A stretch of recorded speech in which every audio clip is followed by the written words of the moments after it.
a mais um estudo da lição da Escola Sabatina. Hoje estaremos recapitulando a lição de número 10, a terceira viagem missionária de Paulo.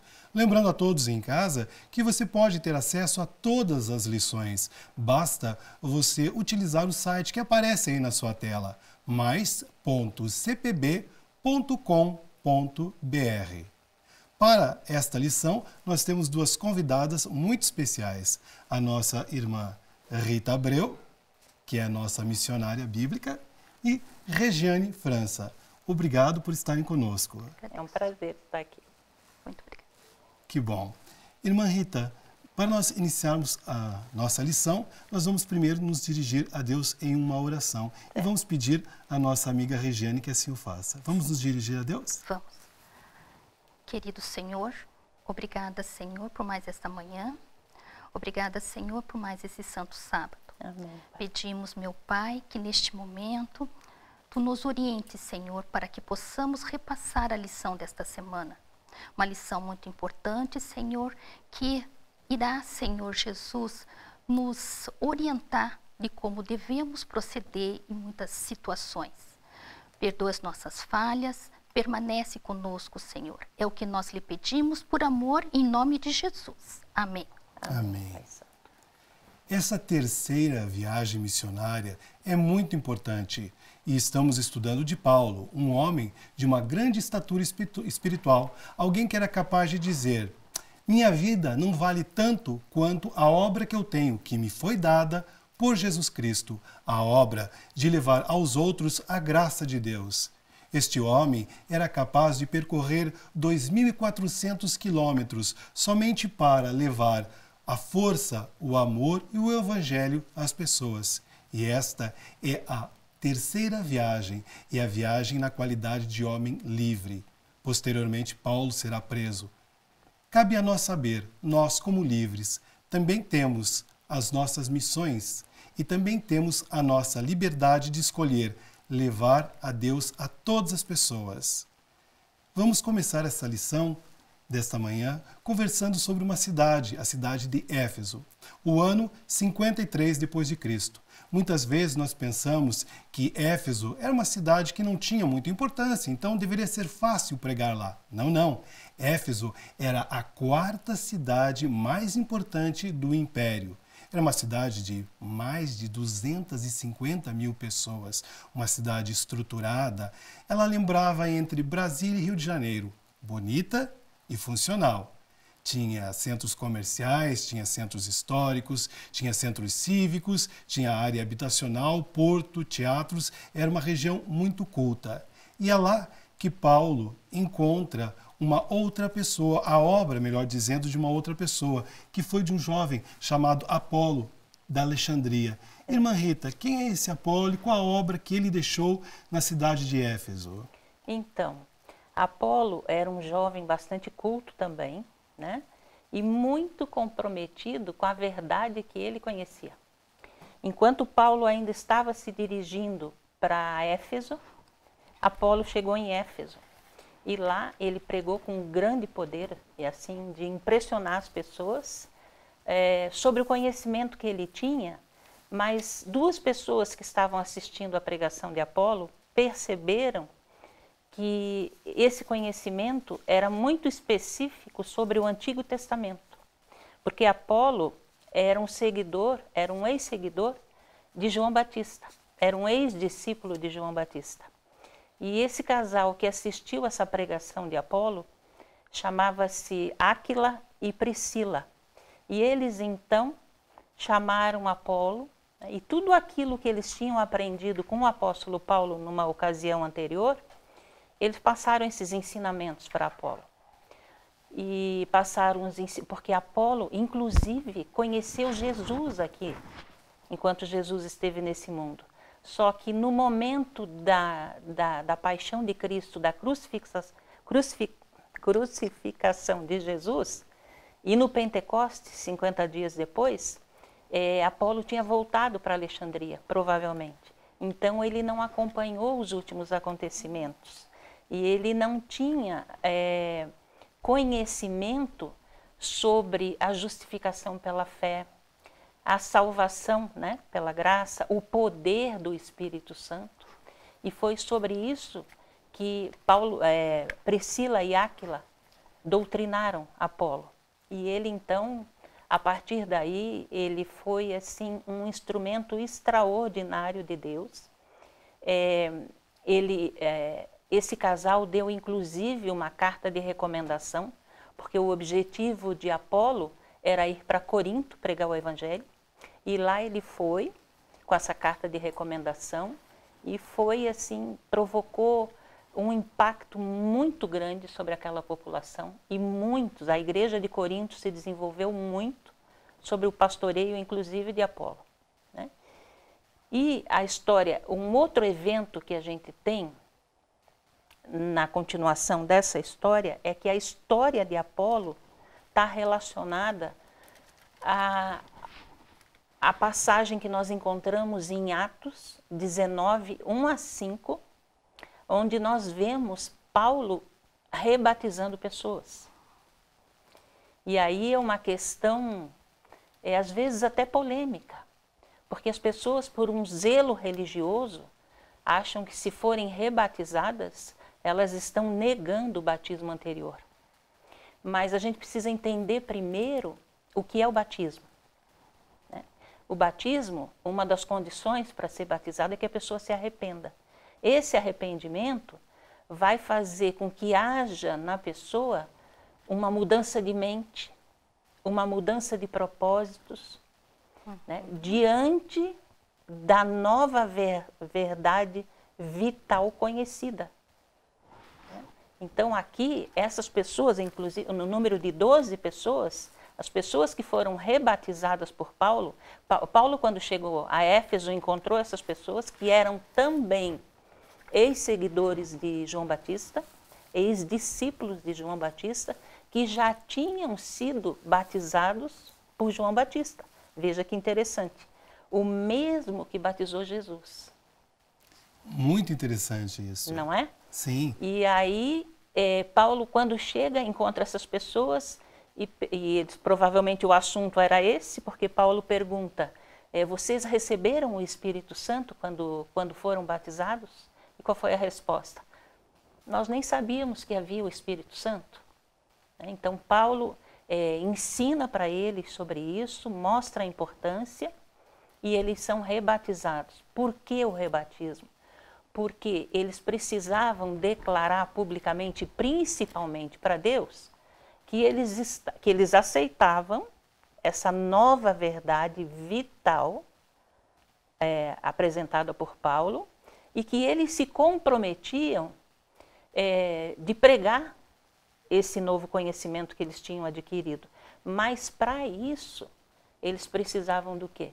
Da unção do Espírito Santo. Que esse é o trabalho então de Paulo, Exato. O batismo pelo Espírito. Pelo Espírito. E é interessante, queridos, que o trabalho de Paulo, quando chegava sempre nas cidades, era dirigir-se inicialmente às sinagogas, para falar para o povo judeu. E na lição, Regiane, ele fala para nós que ele também fez isto na sinagoga de Éfeso, mas parece que também não foi muito bem aceito ali, foi? Não foi. Na realidade, quando Paulo chegou em Éfeso, né, nesse momento, ele pregou por 3 meses somente na sinagoga. A partir deste momento, neste momento em si, nessa pregação de 3 meses, havia muitas insurgências. Os judeus, né, eles não aceitavam a pregação. Então, com relação toda, em razão dessa insurgência, Paulo foi convidado a participar, ou melhor, continuar a sua pregação numa escola. E essa escola era de Tirano. Ali ele ficou pregando por mais de 2 anos, ou aproximadamente 2 anos, né? E nesse momento que Paulo começou a pregar ali nessa escola, havia muitos milagres. Havia a cidade, em Éfeso, né? Existiam muitos milagres extraordinários também nessa cidade. Porque nessa cidade era o centro da... magia. Da magia, né? Da magia, inclusive a Diana. A deusa Diana, que realmente reinava nessa cidade. Tinha né? um templo lá, inclusive. Um templo muito vistoso, né? E, inclusive, dava muita arrecadação. Essa arrecadação era através de várias pessoas, vários ourífices que faziam vários relíquias, amuletos, nichos, né? E realmente era o principal fonte de recurso, uma das principais fontes de recurso da cidade. Mas nessa cidade, neste momento, quando ocorriam esses milagres, Deus usou o seu servo, Paulo, né? Em várias situações. Uma delas, até o lenço, as vestimentas de Paulo, né? Curavam.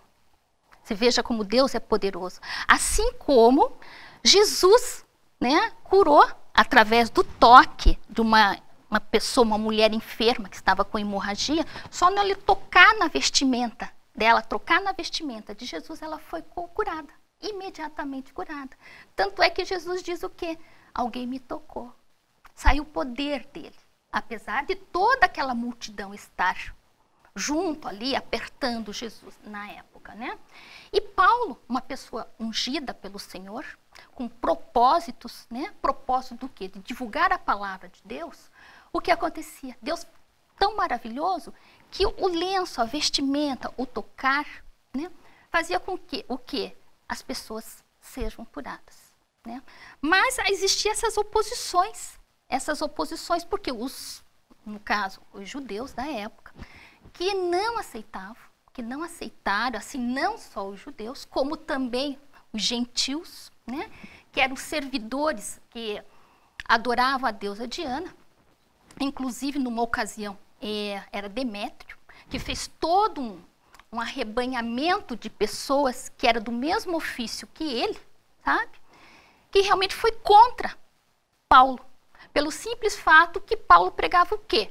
Pregava a salvação, não pregava Jesus e não pregava as relíquias, as adorações, as imagens que realmente nesta época, né, os orífices faziam através das mãos. Então eles tinham medo do quê? De perder esse sustento. E foi exatamente aí que Demétrio e seus companheiros de trabalho, né, foram reclamar podemos dizer, ao prefeito aqui. A Bíblia fala, né? A Bíblia fala assim que seria um escrivão da cidade, que era o prefeito, da cidade. E esse prefeito simplesmente não deu ouvido, né? Não deu ouvido às reclamações desses orífices.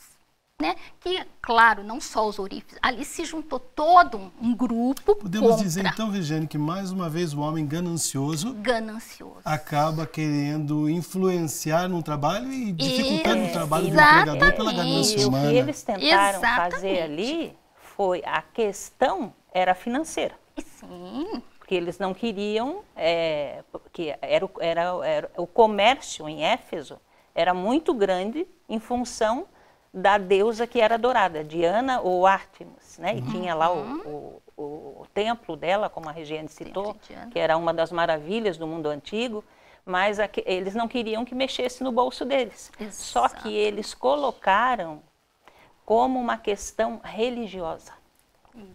Mas o poder de Deus é tão grande,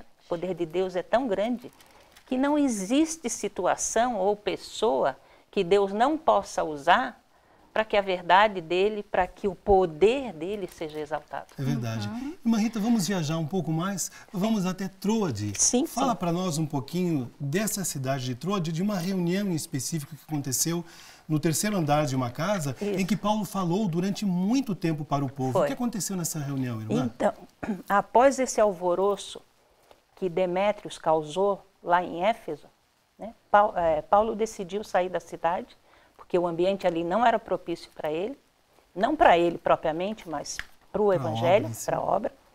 Então, ele se dirige, ele deixa Éfeso e se dirige a Troade.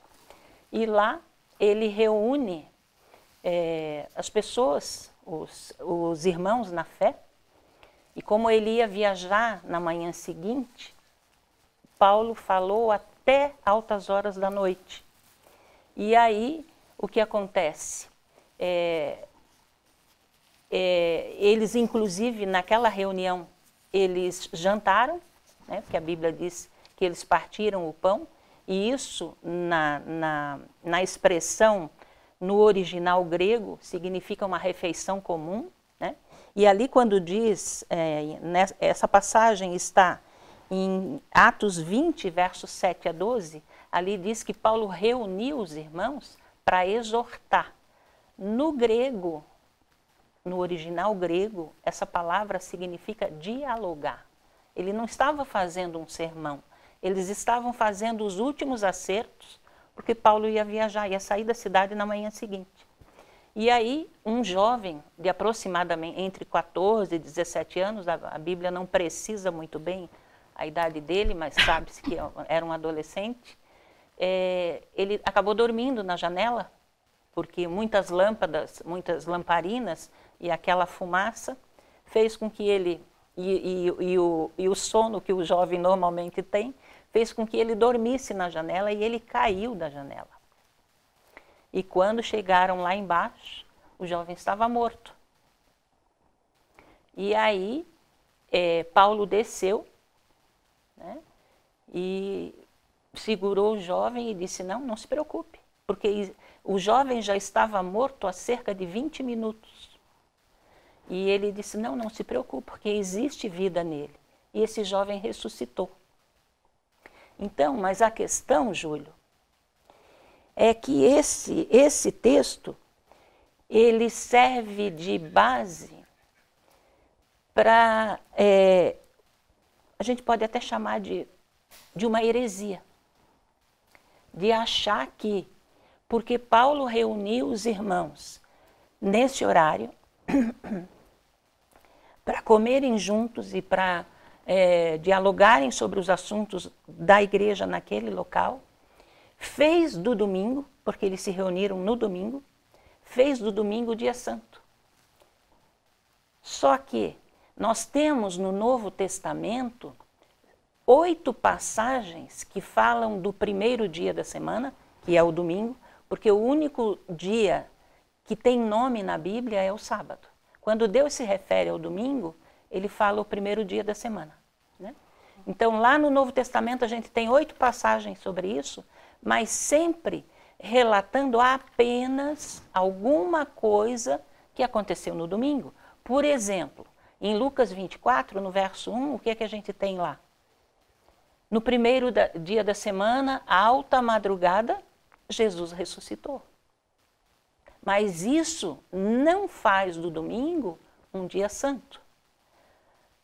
São várias as questões, e isso aqui a gente tem muito pouco tempo para falar, para esclarecer sobre isso, né? Então a gente precisaria de um estudo só sobre isso. Só dedicado ao sábado como dia da adoração. Da adoração a Deus. Fato é que uma reunião em determinada noite de domingo não santifica, não. E não justifica a transição. Além do que, Júlio, como a irmã Rita colocou, na época, os apóstolos, todos os apóstolos, santificavam o sábado. Era o dia em que eles iam à sinagoga se dedicarem única e exclusivamente a Deus. Exato. Orar. E tem um outro detalhe. Quem relata essa história é Lucas, porque Lucas era o assessor direto de Paulo, era o médico pessoal dele, né? E 2 detalhes. Lucas deu ênfase a essa reunião não por ser sábado ou por ser domingo, mas porque naquela reunião Deus, através de Paulo, ressuscitou aquele menino, para provar que assim como Deus ressuscitou o seu filho Jesus, o mesmo poder que ressuscitou a Cristo estava em Paulo e o fez ressuscitar Eutico, que era o menino. E outro detalhe, Paulo foi um apóstolo de Cristo, mas não foi contemporâneo de Jesus. Quando ele foi chamado para a pregação do Evangelho, Jesus já estava no céu há muitos anos, né? E outra coisa, Paulo foi levado 3 vezes até o céu, em visão.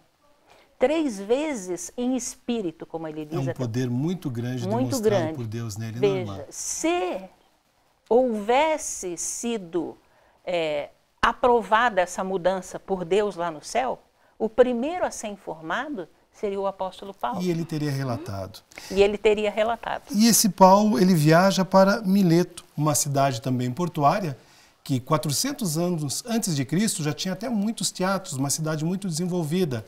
E 300 anos depois de Cristo é uma cidade que tem pestilência, morte e o porto é aterrado. Então a cidade deixa de existir. Mas a importância dela na história é que Paulo, chegando em Mileto, ele chama os líderes de Éfeso para fazer uma reunião. O que ele queria com esses líderes, Regina? Na realidade, quando Paulo chama esses líderes, presbíteros, né, de Éfeso, a intenção dele é fazer uma prestação de contas e um alerta, uma demonstração.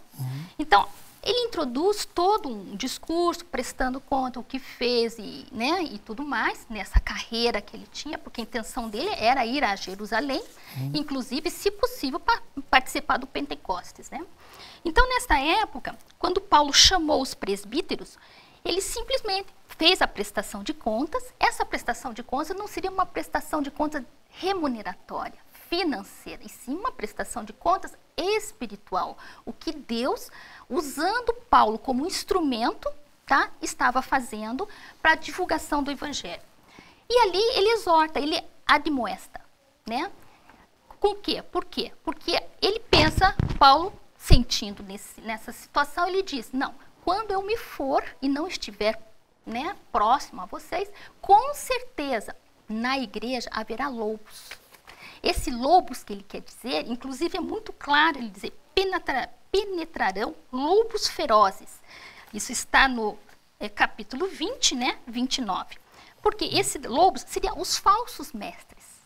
Não só mestres de fora que poderiam penetrar na igreja, assim como pessoas da própria igreja, os conversos, os crentes, que poderiam ter teorias, doutrinas irreais, que não eram as doutrinas divulgadas, ou melhor, propagadas, né, por Paulo, vinda de Cristo, sabe? Então a preocupação de Paulo era essa. E uma situação que ele coloca muito clara, que ele diz assim, que ele coloca assim, portanto, eu vos protesto no dia de hoje, que estou limpo do sangue de todos.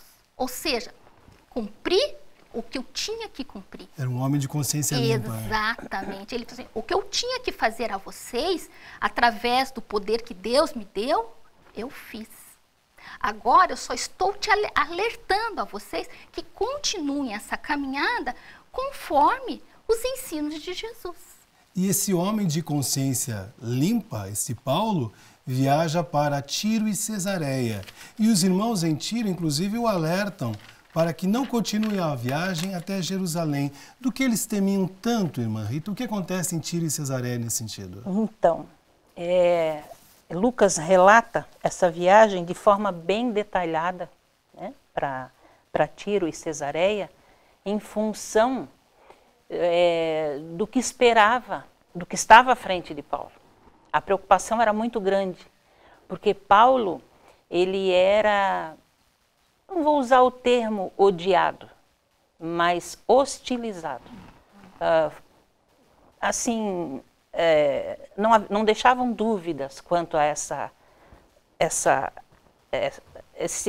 eles não queriam saber de Paulo. Por que que não? Porque Paulo pregava a salvação para os gentios, né? Então as autoridades judaicas viam em Paulo, como a Regiane já colocou, um apóstata, um traidor, uma pessoa que havia renegado a sua fé judaica, porque ele agora pregava a salvação através de Cristo e deixando de lado a lei de Moisés. É bom a gente destacar que lei de Moisés é uma coisa, lei de Deus é outra, totalmente diferente, né? E ele deixou de lado as cerimônias que eram feitas lá no santuário terrestre, porque Jesus, o Cordeiro de Deus, já tinha vindo fazer o sacrifício, né? Então, ele é constantemente exortado pelos irmãos na fé para que ele não vá para Jerusalém. Inclusive, surgiu ali um judeu cristão chamado Ágabo, que fez uma profecia com relação ao futuro de Paulo. Ele pegou o cinto de Paulo, amarrou as suas próprias mãos e os seus pés, os pés de Ágabo, e ele disse, olha, é isso que vai acontecer ao dono desse cinto em Jerusalém. Aí os irmãos da fé de Paulo entraram assim em pânico e começaram a demover Paulo do propósito que ele tinha, porque ele queria ir para Jerusalém e ele tinha o propósito ainda de ir a Roma e ir para a Espanha pregar o evangelho, né? E ele disse que não, ele ficou muito comovido pela preocupação dos irmãos, mas ele disse, é nesse momento que ele diz, né, que a vida dele em si não tinha valor nenhum, que o que interessava para ele era cumprir a missão que Deus o tinha dado. Mais uma coisa que chama muito atenção em toda essa lição desse trimestre é que Paulo, em momento nenhum, atrai glória ou exaltação para si. O relatório que ele fez para a liderança de Éfeso, como a Regiane citou, ele fez relatando o que o Espírito Santo tinha feito através dele. Exatamente. Né? E aqui ele coloca o seguinte, que não é ele simplesmente que quer, mas o Espírito Santo está mostrando para ele que ele deve ir. É um homem conduzido pelo Espírito Santo. Conduzido pelo Espírito. A tudo ele atribui a honra e a glória para Deus, porque ele tem passagens extraordinárias. Como é quando lá em Coríntios ele diz, né, que atribulado sim, mas angustiado nunca. Sim. Comprometido, mas desesperado nunca. Irmã Rita e Regiane, queridas, vamos deixar para os nossos amigos de casa um presente? Vamos deixar para eles o seguinte presente. Qual foi o sentimento ou uma palavra, uma sensação, o que foi, Regiane, que a lição dessa semana lhe deu? Um sentimento, em uma palavra, uma frase, para resumir para o amigo de casa, que possa consolar o coração dele, que a lição lhe deu? Olha, eu creio que o que nós poderíamos deixar, né, passar, é uma passagem muito interessante, que isso daqui é algo maravilhoso que quero, né, se Deus assim me permitir, cumprir, mas com a orientação do Senhor e a instrução, né? Isso está lá em 1 Coríntios, capítulo 11, versículo 1. Sede meus seguidores, Paulo fala, né? Sede meus seguidores, como também eu sou de Cristo. Eu também quero ser um seguidor de Cristo, sabe? Amém. Um imitador, né? Amém. Mas assim, de coração puro.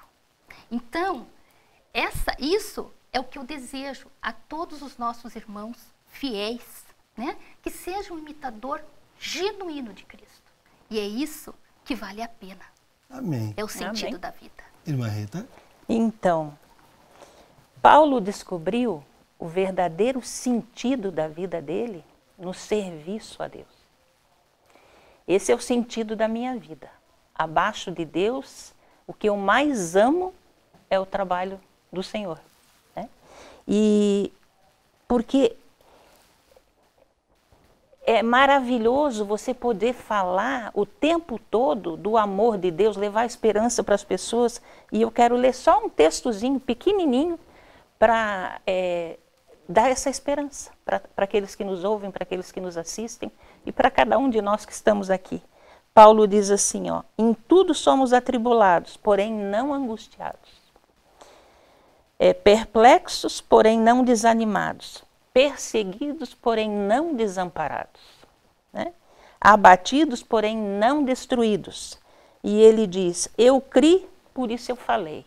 Se nós cremos, nós devemos falar com convicção, com certeza, com experiência de vida daquilo que nós estamos falando. Porque ele conclui essa passagem dizendo assim, ele diz que em nós tanto opera a vida quanto a morte, porque nós estamos sujeitos à morte, mas que, sabendo que aquele que ressuscitou o Senhor Jesus, também nos ressuscitará com Jesus e nos apresentará convosco. Muito bem. Nesse espírito, irmã Rita, nos dirige em oração e nos despede nesse sábado em oração para os nossos amigos em casa? Sim, sim. Pai querido, Deus amado, Deus bendito, nós clamamos a Ti, Senhor, que o mesmo poder que estava sobre Paulo, Pai, esteja na mente e no coração de cada um de nós, para que o objetivo maior da nossa vida, Senhor, seja Te amar e Te servir, Pai. Que cada um de nós, por mais atribulado que esteja, por mais comprometido com a rotina dessa vida, separe tempo para falar do Teu amor, da Tua misericórdia e da Tua salvação, Pai querido. Senhor, que nós possamos dizer como Paulo no final da sua vida: combati o bom combate, completei a carreira, guardei a fé. E agora nós aguardamos a coroa que o Senhor, reto juiz, nos dará naquele dia, quando Teu Filho Jesus voltar. Mantém viva em nós essa esperança e essa promessa.